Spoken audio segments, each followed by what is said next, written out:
dice, y quemó sobre el incienso aromático como Jehová había mandado a Moisés.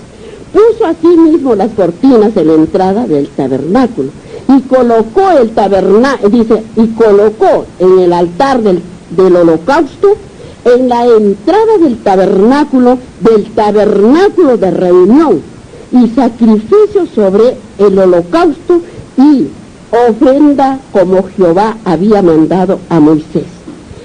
Para hacerle la ofrenda al Señor era al lado de afuera, era como si esto era el tabernáculo de reunión, y cuando está el carro, la calle afuera, antes está el carro, allí era para hacer el holocausto, ¿no? Y dice así, y dice, y ofrenda como Jehová había mandado a Moisés.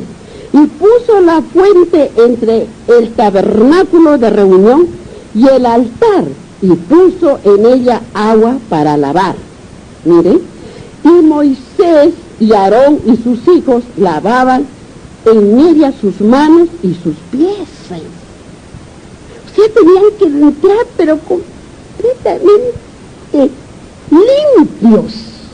Ahí, limpios. Y dice, sigue hablando nuestro Dios, cuando entraban en el tabernáculo de reunión y cuando se acercaban al altar, se lavaban como Jehová había mandado a Moisés. Miren cuánta para estar delante de la divinidad de vuestro Dios. ¿Cómo tenemos que llegar, hermanos? Purificados, limpios por dentro. Decir limpio por dentro que decir, si yo mentí, ya no voy a mentir. Si yo hablaba malas palabras, ya no voy a hablar esas malas palabras. Y limpio por fuera y por dentro, hermanos. Dejar todo lo malo que nunca más. Eso era purificado, hermanos, para que entendamos lo que dice el Señor. Y sigue hablándonos.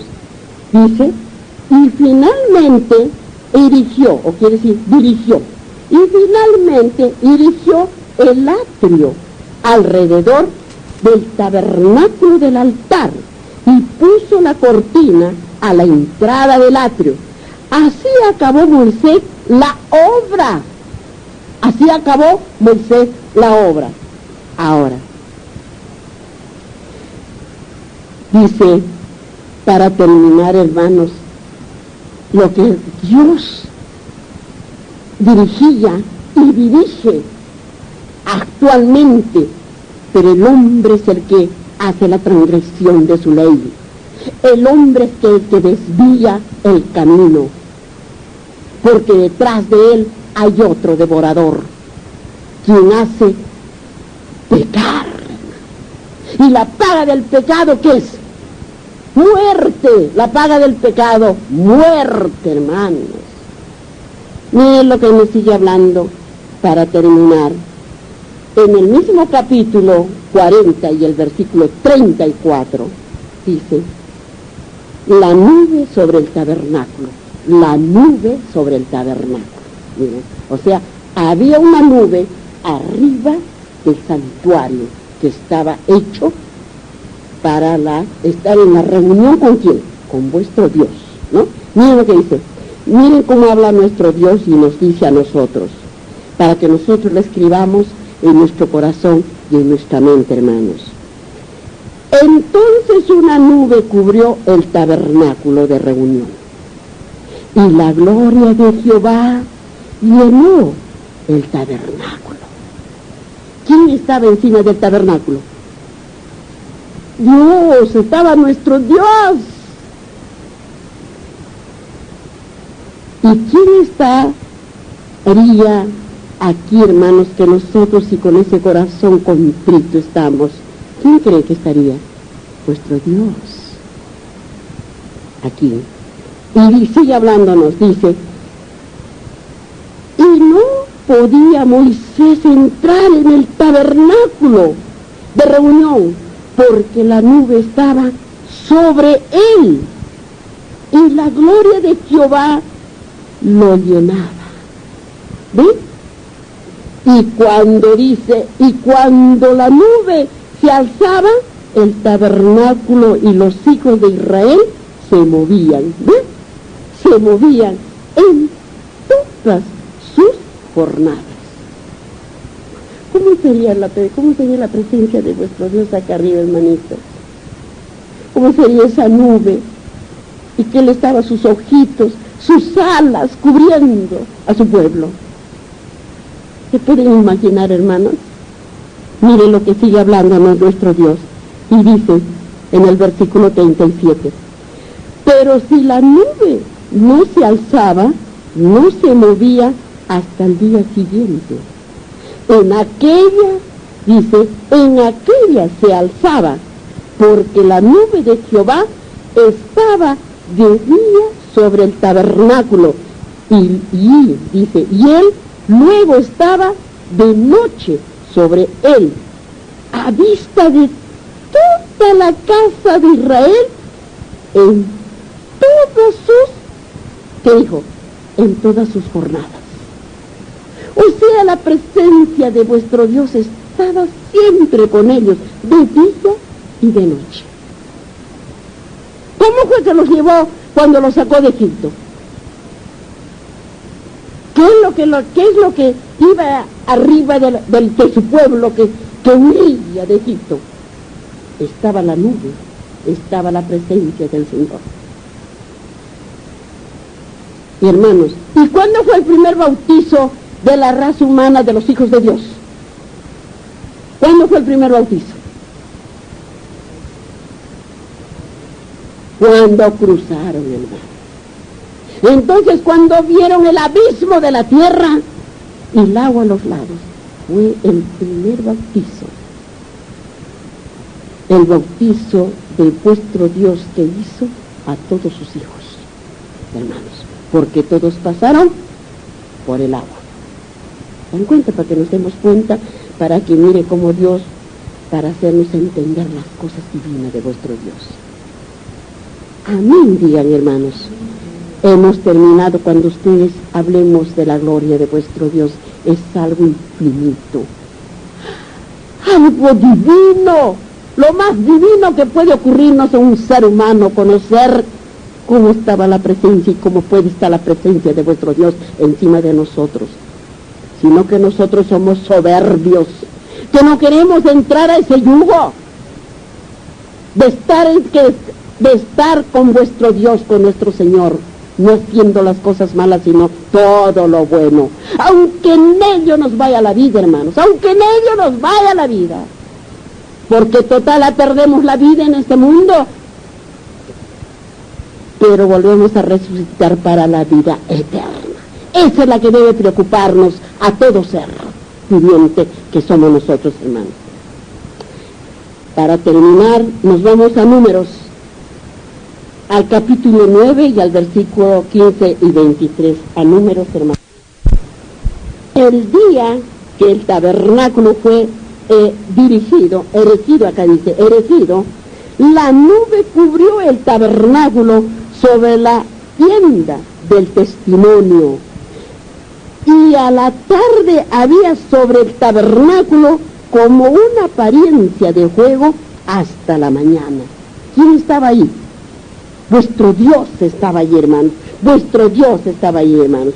En el versículo 23 dice, al mandato de Jehová, dice, acampaba, y al mandato de Jehová partían, guardando la ordenanza de Jehová, como Jehová lo había dicho por medio de Moisés.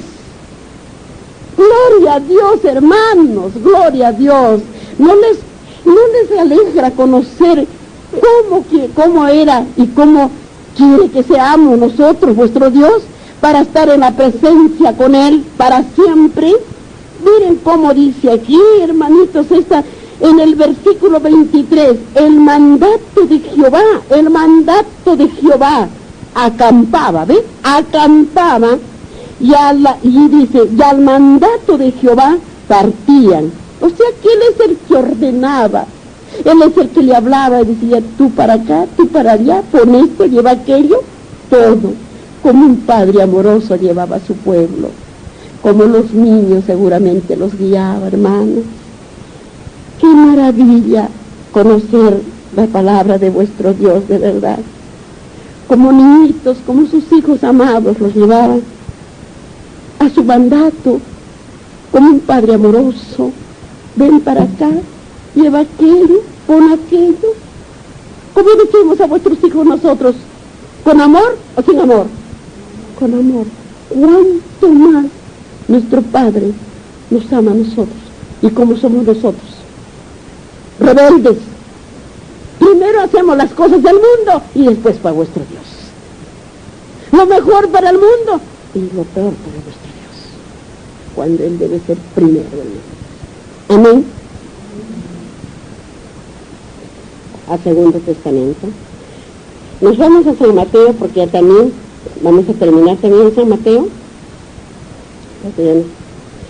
Nos vamos a San Mateo en el capítulo 26, 36 hermanos, 36. Jesús ora en Getsemaní. Jesús ora en Getsemaní. En San Mateo, en el capítulo 26 y el versículo 36, hermanos. Dice, habla vuestro Dios. Entonces llegó Jesús con ellos a un lugar que se llamaba Getsemaní, y dijo a sus discípulos, sentaos aquí, entre tanto que voy allí y oro, le dijo. ¿Cuándo fue que les estaba anunciando y que iba a Jesús a orar en Getsemaní? ¿Cuándo, hermanos?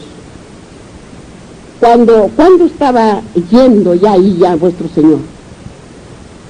Ya estaba yendo ahí vuestro Padre porque ya sabía que el tiempo y la hora llegaba de su muerte.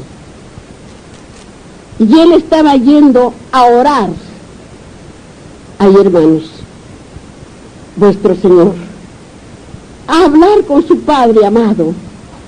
¿Cómo le iría a hablarle en aquel monte de los olivos, hermanos? Ya sabemos que ahí existe todavía, dice, dos olivos viejos, con unos troncos enormes, con unas pequeñas ramitas. Si esos troncos y esas ramas podría hablar, ¿cuántas cosas diría, cuántas veces?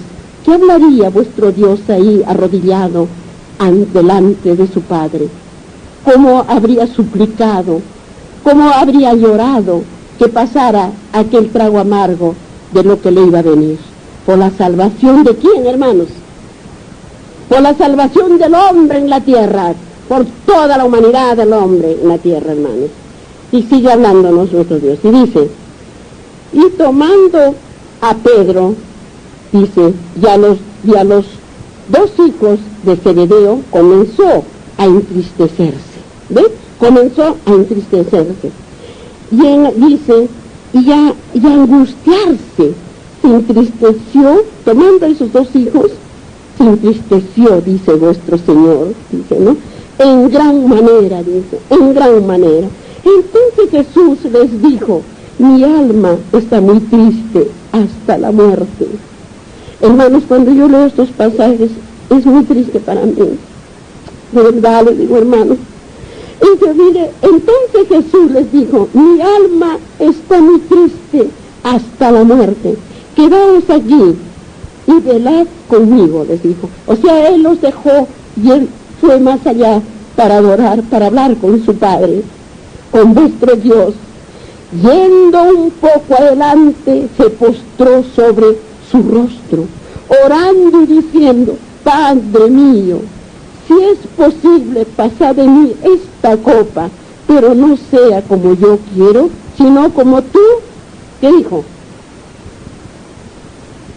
Que no sea yo, dice, como yo quiero, sino como tú, como Él quisiera, ¿no? Y vino, y dice, y vino luego a sus discípulos, y los halló durmiendo, y dijo a Pedro, así que no has podido, dice, así que no habéis podido velar conmigo una hora.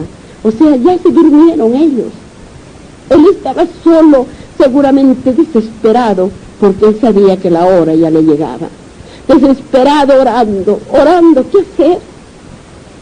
Seguramente es como si nosotros estamos encarcelados como un rey y nos dicen, tal día vamos a ejecutar. ¿Cómo estaríamos? ¿Tristes o alegres? Tristes